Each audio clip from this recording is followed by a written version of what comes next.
ಆಮೇಲೆ government order ಇದೆ, ನಿಮಗೆ ಕೊಟ್ಟರೆ ಅಂತ ದಾಖಲಾತಿಯಲ್ಲಿ 5 ಕಿಲೋಮೀಟ್ರ್ ವ್ಯಾಪ್ತಿಯಲ್ಲಿ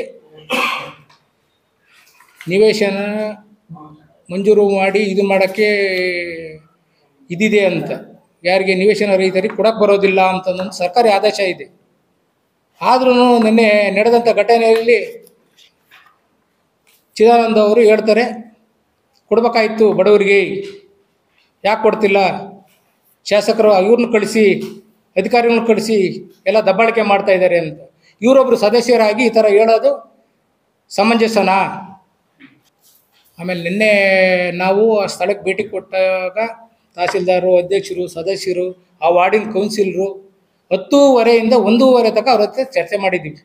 ನಿಮಗೆ ಸೈಟ್ ಕೊಡ್ತೀವಿ, ಜಮೀನು ಬದಲಿದ್ದು ಮಾಡ್ತೀವಿ, ತಹಸೀಲ್ದಾರ್ನ ಕಳಿಸಿ JCB ಕಳಿಸ್ತೀವಿ, ಕ್ಲೀನ್ ಮಾಡ್ಕೊಂಡು ನೀವು ಅಲ್ಲಿರ್ರಿ, ಈ ಜಮೀನು ಕೊಡೋಕ್ಕೆ ಬರೋದಿಲ್ಲ ಅಂತನ ಇವರು ಹಿಂದ್ಗಡೆ ನಿಂತ್ಕೊಂಡು ಅವ್ರಿಗೆ ಸಪೋರ್ಟ್ ಮಾಡ್ಕೊಂಡು ಈ ಥರ ಎಲ್ಲ ಮಾಡ್ತಾ ಇದ್ದಾರೆ. ಅಭಿವೃದ್ಧಿ ಕೆಲಸದಲ್ಲಿ ಅಭಿವೃದ್ಧಿ ಮಾಡಬೇಕಾದ್ರೆ ಯಾರು ಅಡ್ಡಬರಬಾರ್ದು. ಎಲ್ಲರೂ ಅಭಿವೃದ್ಧಿಗೋಸ್ಕರ ಜಯಚಂದ್ರ ಅವರು ಅಭಿವೃದ್ಧಿ ಮಾಡಿದ್ರೆ ತಾಯಿ ಮಕ್ಕಳು ಹಾಸ್ಟೆಲ್ ಮಾಡ್ತಿದ್ದೀರಾ, ಹಾಸ್ಟೆಲ್ ಮಾಡ್ತಿದ್ದೀರಾ, ಪವರ್ ಸ್ಟೇಷನ್ ಮಾಡ್ತಿದ್ದೀರಾ, ಕೈಗಾರಿಕೆ ಮಾಡ್ತಿದ್ದೀರಾ, ನೀರಾವರಿ ತೆಗಿದ್ದಾರೆ, ಅಭಿವೃದ್ಧಿ ಮಾಡ್ತಾರೆ ಜಯಚಂದ್ರ ಅವರು. ಬಡವರಿಗೆ ಮನೆ ಕೊಡೋಣ, ಸೋರಿಲ್ದರು ಸೋರು ಕೊಡೋಣ ಅಂತೇಳಿ ಎಲ್ಲ ಕೆಲಸ ಮಾಡ್ತಾರೆ. ಅದಕ್ಕೆ ಅಡ್ಡಗೋಲು ಮಾಡೋದು ಮಾಡಬಾರ್ದು, ಅವ್ರ ಕೈ ಜೋಡಿಸ್ಬೇಕು. ನಮಗೆ 20 ದಿನದ ಹಿಂದೆ ಇದೇ ಅವರು ಯಾರಿವತ್ತು ನೆನ್ನೆಲ್ಲ ಗಲಾಟೆ ಮಾಡಿದ್ದಾರೆ ಅವ್ರನ್ನೆಲ್ಲ ಕರೆಸಿ 20 ದಿನದ ಹಿಂದೆಯೇ ಜಿಲ್ಲಾಧಿಕಾರಿಗಳು, ಉಪಾಧಿಕಾರಿಗಳು, ತಹಸೀಲ್ದಾರರು, ನಗರಸಭಾ ಅಧ್ಯಕ್ಷರು, ಶಾಸಕರು ಎಲ್ಲರೂ ಐಬಿ ಒಳಗೆ ಕರೆಸಿ ಅವ್ರಿಗೆ ತೀರ್ಮಾನ ಮಾಡೈತೆ, ಹಿಂಗೆ ಎಲ್ಲನ ಜಮೀನು ಕೊಡೋಣ ಮತ್ತು ನಿಮಗೆಲ್ಲ ಕುಟುಂಬ ನಿವೇಶನ ಕೊಡ್ತೀವಿ ಅಂತಲೂ ಹೇಳಿದ್ದಾರೆ. 4ರಿಂದ 5 ಸಲ ಸಂಧಾನ ಮಾಡೈತೆ, ಈ ಥರ ಎಲ್ಲ ನಿಮಗೆಲ್ಲ ಅನುಕೂಲ ಮಾಡಿಕೊಡ್ತೀವಿ, ಬಡವರಿಗೆ ಸೈಟ್ ಕೊಡೋಣ, ಎಲ್ಲ ನಿರಾಶ್ರಿತರಿಗೆ ಬಡವರಿಗೆ ಸೈಟು ಮನೆ ಎಲ್ಲ ಕೊಡೋಣ ಅಂತೆಲ್ಲ ಹೇಳಿದ್ರು ಅದೇ ಪಟ್ಟು ಹಿಡ್ಕೊಂಡು ಕೂತ್ಕೊಂಡಿದ್ದಾರೆ. ಇದಕ್ಕೆ ರಾಜಕೀಯ ಬಣ್ಣ ಹಚ್ಚೋದು ಬೇಡ, ಎಲ್ಲರೂ ಸೇರಿ ಬಡವರಿಗೆ ಒಳ್ಳೇದಾಗಬೇಕು, ನಿರಾಶ್ರಿತರಿಗೆ ಒಳ್ಳೇದಾಗಬೇಕು, ಎಲ್ಲರೂ ಸೇರಿ ಒಳ್ಳೇದು ಮಾಡೋಣ. ಒಳ್ಳೇದು ಜೈಚನ ಸಾಹೇಬ್ರು ಅದೇ ಗುರಿ ಇರೋದು. ಅವರು ಎಲ್ಲ ಒಂದು ಈ 1000 ಅಂತ ಸೈಟ್ ಮಾಡಿ ಬಡವರಿಗೆ ಕೊಟ್ಟರೆ ಎಲ್ಲರಿಗೂ ಅನುಕೂಲ ಆಗುತ್ತೆ, ಜಿಲ್ಲೆ ಆಗಬೇಕು ಅಂತ ಸಾಹೇಬ್ರು ಕನಸೈತೆ. ಅದು ನಿನ್ನೆ ದಿನ ಹೇಳ್ತಾರೆ MLA ಸಾಹೇಬರು, ಜಿಲ್ಲೆ ಮಾಡೋಕ್ಕೆ ಹೊರಟಿದ್ದೀರಾ ಸಾಹೇಬ್ರು. ಇವಾಗ ಇದು ಹಾಸ್ಪಿಟ್ಲು, ತಾಯಿ ಮಕ್ಕಳ ಆಸ್ಪತ್ರೆ ಸಾಹೇಬ್ರನ್ನೇ ಇದು ಮಾಡಿದ್ದು. ಹಂಗೆ ಪ್ರತಿಯೊಂದನ್ನು ಅಭಿವೃದ್ಧಿ ಮಾಡ್ತಾ ಇದ್ದಾರೆ ಸಾಹೇಬರು. ಅದನ್ನು ಇವರು ರಾಜಕೀಯ ಬಣ್ಣ ಹಚ್ಚಿ ಜಿಲ್ಲೆ ಮಾಡೋಕ್ಕೆ ಹೊರಟಿದ್ದೀವಿ. ಈ ಅಭಿವೃದ್ಧಿ ಜನಗಳಿಗೆ ಸಿರಾ ಬೆಳೆದ್ರೆ ತಾನೇ ಅಭಿವೃದ್ಧಿ ಆಗೋದು. ಸಿರಾ ದೊಡ್ಡದಾಗಿ ಬೆಳೀತಾ ಇರೋ ನಗರ ಇದು. ಇನ್ನು ಬಡವರಿಗೆ ಅನುಕೂಲ ಆದಷ್ಟು ಹೆಚ್ಚಿನಾಗಿ ಊರು ಬೆಳೀತೈತೆ, ಜಿಲ್ಲೆ ಲೆವೆಲ್ಗೂ ಹೋಗುತ್ತೆ. ನಮ್ಮ ಸಾಹೇಬರು ಅದೊಂದು ಗುರಿ ಐತೆ ಅವ್ರಿಗೆ, ಅದು ಖಂಡಿತ ಮಾಡ್ತಾರೆ ಅಂತ ನಮಗೆ ನಂಬಿಕೆ ಇದೆ. ಇದಕ್ಕೆ ಯಾವುದೇ ರೀತಿ ಬಣ್ಣ ಹಚ್ಚಿ ರಾಜಕೀಯ ಮಾಡೋದು ಬೇಡ, ಎಲ್ಲರೂ ಒಗ್ಗೂಡಿಸ್ಕೊಂಡು ಹೋಗಿ ಬಡವರಿಗೆ ಒಳ್ಳೇದು ಮಾಡೋಣ, ನಿರಾಶ್ರಿತರಿಗೆ ಸೈಟು ಮನೆ ಕೊಡಿಸಿ ಇನ್ನೂ ಅಭಿವೃದ್ಧಿ ಆಗಿಸಿರಾ ಅಂತ ಹೇಳ್ತಿದ್ದೆ. ಸೈಟ್ ಕೊಟ್ಟಿಲ್ಲ ಅಂತೇಳಿ ಮಾನ್ಯ ಮುಖ್ಯಮಂತ್ರಿ ಬಂದಾಗ ಹೆಣ್ಮಕ್ಳು ಹೋಗಿ ಅಲ್ಲಿ ತುಮಕೂರಲ್ಲಿ ಬೇಡಿಕೆ ಮಾಡಿ ಸೈಟ್ ಕೈ ಕೊಡಿ ಅಂತೇಳಿ ಅವಾಗ ಜಿಲ್ಲಾಧಿಕಾರಿಗಳು ಮುಖ್ಯಮಂತ್ರಿ ಡೈರೆಕ್ಷನ್ ಕೊಟ್ಟಿದ್ದಾರೆ, ಸೈಟ್ ಕೊಡಿ ಅಂತೇಳಿ ಅಲ್ಲೇ ಬರ್ಕೊಟ್ಟಿದ್ದಾರೆ. ಅದೇ ಪ್ರಕಾರದಲ್ಲಿ ನಾವು ಮಾನ್ಯ ಜಯಚಂದ್ರ ಸಾಹೇಬರು ಬಡವರಿಗೆ ನಿರಾಶ್ರಿತರಿಗೆ ಸೈಟ್ ಕೊಡೋಣ ಅಂತೇಳಿ ನಿವೇಶನ ಕೊಡೋದಕ್ಕೆ ಮಾಡ್ತಾರೆ. ಅದಕ್ಕೆ ಎಲ್ಲ ಅಡ್ಡಗೋಲು ಮಾಡಿಕೊಂಡು ಇದು ಮಾಡಿ ತೊಂದರೆ ಮಾಡಬಾರ್ದು, ಯಾವ್ದು ಅವ್ರ ಕೈ ಜೋಡಿಸ್ಬೇಕು. ನಮಗೆ ಒಂದು ನಿಮಿಷ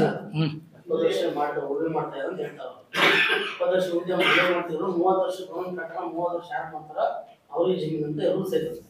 ಒಂದು ನೋಟಿಸ್ ಕೊಡ್ದಂಗೆ ಇವ್ರು ಲೇಟಾಗಿ ನೀವು ಹೋಗಿ ಆಶಾ ಕಮಿಟಿ ಅವ್ರು ಬೇಕು ಜಾಗ ನಿವೇಶನ ಕೊಡೋದು ಬೇಕಿರೋದ್ರಿಂದ ನೀವು ಇದು ಮಾಡ್ತೀರಂತ ಆರೋಪ ಮಾಡಿದ್ರು ಸರ್. ಅವ್ರು ಮಾಡ್ಕೊಂಡಿರ್ತಾರೋ ಇದಿರ್ತಾರೋ ಹಿಂದೆ ನಮಗೆ ಗೊತ್ತಿಲ್ಲ. ಪಕ್ಕದಲ್ಲೆಲ್ಲ ಅದೇ ಸರ್ವೆ ನಂಬರ್ ಇದರಲ್ಲಿ ಬೇರೆಲ್ಲ ಮಾಡ್ಕೊಂಡಿದ್ದಾರೆ, ಜಮೀನ ಮಂಜೂರಾಗಿದೆ, ಅವ್ರದ್ದೇನೂ ಮಾಡಿಲ್ಲ. ನಾವು ನಮ್ಮ ನಗರಸಭೆಯಲ್ಲಿ ನಮಗೆ ಪಾಣಿ ಬಂದು 17-18 ಇದರಲ್ಲಿ ಬಂದ ಇರೋ ಪಾಣಿನ ಇಟ್ಕೊಂಡು ನಾವು ನಿವೇಶನವನ್ನು ಕೊಡಬೇಕು ಅಂತಂದು ಹೋಗಿ ಅವ್ರ ಹತ್ರ ಸಂಧಾನ ಮಾಡಿದಾಗ ಅವ್ರು ಬಿಡ್ತಾ ಇಲ್ಲ. ನಾವೇನು ಇವತ್ತು ಏಕಾಏಕಿ ಏನು ಹೋಗಿಲ್ಲ, 17-18 ಪಾಣಿ ಆಗಿದೆ. ಅದೇ ನನಗೆ ಗೊತ್ತಿಲ್ಲ ಸರ್, ಅದು ಕಿಮ್ಮತ್ತು ಕಟ್ಟಿ ಇದು ಮಾಡಿದಾರ. ನಮಗೆ DC ಇಂದ ತಹಸೀಲ್ದಾರಿಂದ ನಗರಸಭೆಗೆ ಪಾಣಿ ಮಾಡಿ ಇದು ಮಾಡಿ ಕೊಟ್ಟಿದ್ದಾರೆ. ಹತ್ರ ಬಂದು ನಾವೇನೇ JCB ಕಳಿಸಿ ರೆಡಿ ಮಾಡಿಸ್ಕೊಡ್ತೀವಿ ಅಂತಂದ್ರೆ ಅವ್ರು ಹೋಗ್ತಿಲ್ಲ. ಇಲ್ಲ, ನೀವು ತಹಸೀಲ್ದಾರ್ನ ಕೇಳಿ, ಇವ್ರನ್ನ ಕೇಳಿ, RIನ ಅವ್ರಿಗೆ ಜಮೀನಿಗೆ ಕರ್ಕೊಂಡೋಗಿ ತೋರಿಸಿ ಅವರಿಗೆ ಜಮೀನು ಬಿಟ್ಟು ಬಂದಿರೋದು. ನಿನ್ನೆನೂ 10:30 1:30 ತನಕ ನಾವು ಅವ್ರ ಜೊತೆ ಚರ್ಚೆ ಮಾಡಿದ್ವಿ. ತಹಸೀಲ್ದಾರ್ನ ಬರ್ರಿ ಹೋಗೋಣ ಜಾಗ ತೋರಿಸ್ತೀನಿ ಅಂದರೆ ಅವ್ರು ಗೊತ್ತಾ ಇಲ್ಲ, ನಮ್ಗೆ ಇದೇ ಬೇಕು ಅಂತಾರೆ. ಹಿಂದ್ಗಡೆ ಅಣ್ಣ ನಾವ್ ಮಾತ್ ನಂಬಡ್ರಿ, ಹಿಂದ್ಗಡೆ ಪಾಣಿ ಆಗಿರೋದೈತಲ್ಲ ಅಣ್ಣ. ಹಾ ನೀವು ಇಲ್ಲಿ ಹೇಳ್ತಾ ಇದ್ರಲ್ಲ, ನಾವು ಕರ್ಸಿದೀವಿ, ಚರ್ಚೆ ಮಾಡಿದ್ದೀವಿ, ಅಲ್ಲಿ ಜಮೀನ್ ತಗೊಂಡೋಗಿ ತೋರಿಸಿದೀವಿ ಅಂತ. ಅದೇನು ಅಧಿಕೃತವಾಗಿ ಬೇಕಲ್ಲ, ಈ ಕಚೇರಿಗೆ ಏನಿದೆ ಅಧಿಕೃತವಾಗಿ ಮಾತಾಡಿದಂತ ವ್ಯಕ್ತಿಗಳು ಅವ್ರಿಗೆ ಗೊತ್ತಿಲ್ಲ ಅಣ್ಣ. ಪೂರ್ತಿ ನಂದು ಈಗ ನೀವ್ ಹೇಳೋದು ನಾ ಕೂತಿದ್ದ, ನಾನು ಹೇಳೋದು ನೀವು ಕೂತಿದ್ರಿ ಕೇಳಿ ಆಮೇಲೆ ಮಾತಾಡಿದ್ರು.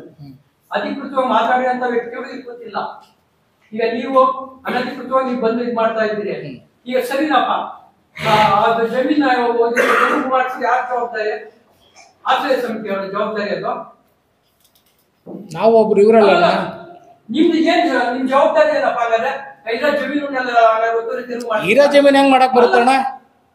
ಎಲ್ಲ ಜಮೀನ್ ಮಾಡಕ್ ಬರುತ್ತೆ. ನಮ್ಮ ಹೆಸರು ಪಾಣಿ ಇರೋದ್ರಿಂದ ಆಶ್ರಯಕ್ಕೆ ಆಗಿರೋ ಜಮೀನು ಹೋಗಿರೋದು. ಜವಾಬ್ದಾರಿ ಅಂತ ನಾ ಕೇಳ್ತಾ ಇರೋದು. ಈ ಜಮೀನು ಮಾಡ್ತದಿಲ್ಲ, ಜಮೀನು ನೀವು ಸೈಟ್ ಫಲಾನುಭವಿಗಳನ್ನ ಆಯ್ಕೆ ಮಾಡಿದ್ ಮಾಡೋದ ನಿಮ್ದು? ಎರಡೂ ನಮ್ದು ಜವಾಬ್ದಾರಿ ಇದೆ ಅಣ್ಣ. ಎಲ್ಲಿದೆ ಹಾಗಾದ್ರೆ ಜಮೀನು ಹುಡುಕಿ ನೀವು ಇದು ಮಾಡೋಂತ ಎಲ್ಲಿದೆ ಅದು? ಯಾವ್ದು ಯಾವ್ದಣ್ಣ? ಈಗ ಜಮೀನಿಂದ ಕಡೆ ಐತೆ ಅಂತ ಹುಡ್ಕೊಂಡು ನೀವೇ ಮಾಡ್ಬಿಡ್ತೀರಾ? ನಾವ್ ಮಾಡೋದಲ್ಲ ಅಣ್ಣ, ಹೇಳಿದ್ನಲ್ಲ ಅಣ್ಣ. ತಹಸೀಲ್ದಾರರು, RI ಅವರೆಲ್ಲ ಅವ್ನ ಅಧಿಕೃತ ವ್ಯಕ್ತಿಗಳು ಕರ್ಕೊಂಡು ನಿಲ್ಲಿಸ್ಬೇಕು. ಈಗ ನಾನೇನೋ ಕ್ವಶನ್ ಕೇಳ್ಬೇಕು, ನಿನ್ನ ಕೇಳ ನೀವೇನು ತಗೊಳ್ತೀರಿ? ಸರಿ ಅವ್ರಿಗೂ ನಾಳೆ ಬರ್ತಾರೆ, ಅವರು ಮಾತಾಡ್ತಾರೆ. ಈಗ ನಿನ್ನೆ ನಡೆದ ವಿಚಾರವಾಗಿ ಅಲ್ಲಿ ತಹಸೀಲ್ದಾರ್ ಒಬ್ರು ನಗರಸಭೆ ಕಮಿಷನರ್ ಅವ್ರಿಗೂ ಕುಡಿಸ್ತೀವಿ, ಅವ್ರನ್ನ ಪ್ರಶ್ನೆ ಮಾಡ್ತೀವಿ. ಅಧ್ಯಕ್ಷ ಸರಿ, ನಗರಸಭೆ ಈಗ ಅಧ್ಯಕ್ಷ ಉಪಾಧ್ಯಕ್ಷ ಆಗಲಿ ಯಾರು ಇಲ್ಲ, ಬರೀ ನೀವು ಆಶ್ರಯ ಸಮಿತಿ ಮಾತ್ರ ಜವಾಬ್ದಾರಿ ಇದೆ. ಇದು ಎಲ್ಲರಿಗೂ ಜವಾಬ್ದಾರಿ ಇದೆ ಸರ್. ಅವರು ಇವತ್ತು ಭಾನುವಾರ ಆಗಿದ್ದರಿಂದ ನಾಳೆ ಇದನ್ನ ಮಾಡೋಣ. ಎಲ್ಲ ಹೊರಗಡೆ ಇದ್ದಾರೆ, ಸಾಹೇಬ್ರು ಬರ್ತೀನಿ ನಾಳೆ ಇದನ್ ಮಾಡೋಣ ಈಗ ಅಂತ ಹೇಳಿದ್ದಾರೆ. ಆಶ್ರಯ ಸಮಿತಿ ಜವಾಬ್ದಾರಿ ಏನಂದ್ರೆ ಸರ್ಕಾರದಿಂದ ಜಾಗ ಗುರುತಿಸಿರೋದನ್ನ ನಾವ್ ಅದನ್ನೇ ಹೇಳ್ತಾರೆ, ಜಾಗ ಗುರುತಿಸಿರೋದ ಜಾಗ ಗುರುತಿಸಿರೋದನ್ನ ಫಲಾನುಭವಿಗಳನ್ನ ಗುರುತಿಸಿ ಅವರಿಂದ ಅರ್ಜಿ ತಗೊಂಡು ಅವ್ರಿಗೆ ಸೈಟ್ ಕೊಡೋ ಜವಾಬ್ದಾರಿ ಅಷ್ಟೇ. ನೀವು ಹೋಗಿ ಜಮೀನ್ ತೆರವುಗೊಳಿಸೋದಾಗ್ಲಿ ಜಮೀನ್ ನೋಡೋದಾಗ್ಲಿ ಮಾಡೋ ಕೆಲಸ ಅಲ್ಲ, ಆಶ್ರಯ ಸಮಿತಿ ಕಮಿಟಿ ಜವಾಬ್ದಾರಿ. ಆಮೇಲೆ ಇನ್ನೊಂದು ಸರ್, ಸ್ಥಳೀಯವಾಗಿ ಗ್ರಾಮ ಪಂಚಾಯತಿ ಇರ್ತಾರೆ, ಸ್ಥಳೀಯ ಆಡಳಿತ ಇರ್ತದೆ. ಈಗ MLA ಇರ್ತಕ್ಕಂಥ 9 ಎಕರೆ ಜಮೀನ ಏಕಾಏಕಿ ನಮಗೆ ಬರುತ್ತೆ ಅಂತ ಹೇಳ್ಬಿಟ್ಟು ಹೋಗಿ ಇರ್ತಕ್ಕಂಥ ಉಳುಮೆ ಮಾಡಿರೋರು ಮನೆ ಕಟ್ಕೊಂಡಿದ್ದಾರೆ. ಅವರು ಕೂಡ ಅಲ್ಲೂ ಹೋಗಿ ಅಟ್ಲೀಸ್ಟ್ ಒಂದು ಗ್ರಾಮ ಪಂಚಾಯತ್, ಸ್ಥಳೀಯ ಗ್ರಾಮ ಪಂಚಾಯತಿ ಒಂದು ಇಂಟಿಮೇಷನ್ ಕೊಟ್ಟಿಲ್ವಾ ಸರ್? ಹಿಂದೆ ವಾರದಿಂದ ಸಾಹೇಬ್ರೆ ಹೋಗಿ ಅಲ್ಲಿ 2 ಅವರ್ ಕುತ್ಕೊಂಡು ನೆಲ ಕರೆಸಿ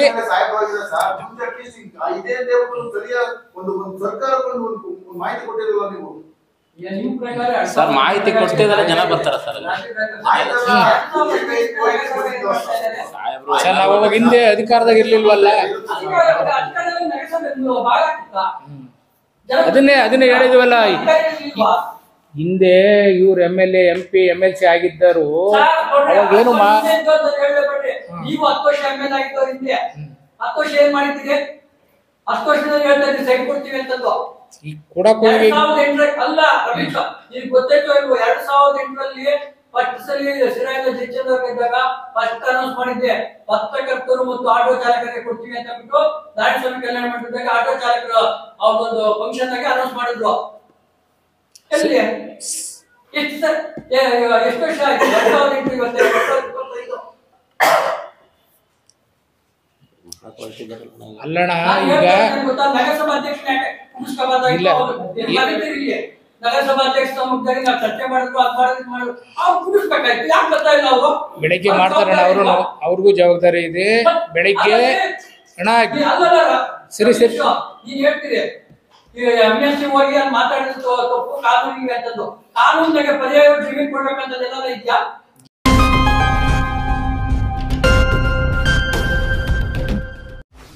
84ರಿಂದ 50 kg ಬಂದೆ. ಆಮೇಲೂ ಸಣ್ಣಗೆ ಫಿಟ್ ಆಗಿದ್ದೀನಿ. ಅದಕ್ಕೆ ನಾನು ಯೂಸ್ ಮಾಡ್ತಾ ಇರೋದು ಜೀನಿ ಸ್ಲಿಮ್. ಸಣ್ಣ ಆಗೋಕ್ಕೆ ಜೀನಿ ಸ್ಲಿಮ್ ಯೂಸ್ ಮಾಡಿದೆ, ಹೆಲ್ದಿನೂ ಅದೇ. ನೀವು ಸಣ್ಣ ಆಗಬೇಕಾ, ಹೆಲ್ದಿ ಆಗಬೇಕಾ? ಹಾಗಿದ್ರೆ ಜೀನಿ ಸ್ಲಿಮ್ ಯೂಸ್ ಮಾಡಿ. ಸಣ್ಣ ಆಗೋದಕ್ಕೆ ಯಾವುದೋ ಪ್ರಾಡಕ್ಟ್ ಹೇಳ್ತಾ ಇದ್ದಾಳೆ, ಏನಾದರೂ ಸೈಡ್ ಎಫೆಕ್ಟ್ಸ್ ಇದೆ ಅಂತ ಯೋಚನೆ ಮಾಡ್ತಾ ಇದ್ದೀರಾ? ಖಂಡಿತ ಇಲ್ಲ, ಯಾಕಂದರೆ ಇದು ಕೆಮಿಕಲ್ ಫ್ರೀ. ಸಣ್ಣ ಆಗಬೇಕು ಅಂದರೆ ಜೀನಿ ಸ್ಲಿಮ್ ಯೂಸ್ ಮಾಡಿ. ಹೆಚ್ಚಿನ ಮಾಹಿತಿಗೆ ಕೆಳಗೆ ಡಿಸ್ಪ್ಲೇ ಆಗ್ತಿರೋ ನಂಬರ್ಗೆ ಕಾಲ್ ಮಾಡಿ.